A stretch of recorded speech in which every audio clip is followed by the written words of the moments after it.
මට කෙලවෙලා කුසුමේ බඩු නැති නිසා වෙනදා තිබූ ආතල් අද කුඩු වෙලා.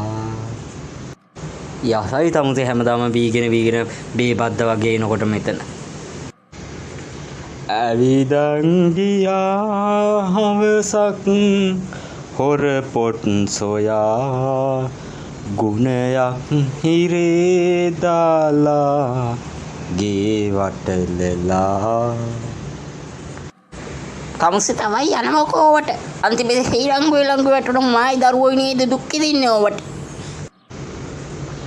කසයා පිරී තිබු පොත් පොලිසියේ වෙලා අඩුවට තිබූ ආතල් මට නැති වෙලා. මට කෙලවෙලා කුසුමේ බඩු නැති නිසා වෙනදා තිබූ ආතල් අද කුඩු වෙලා.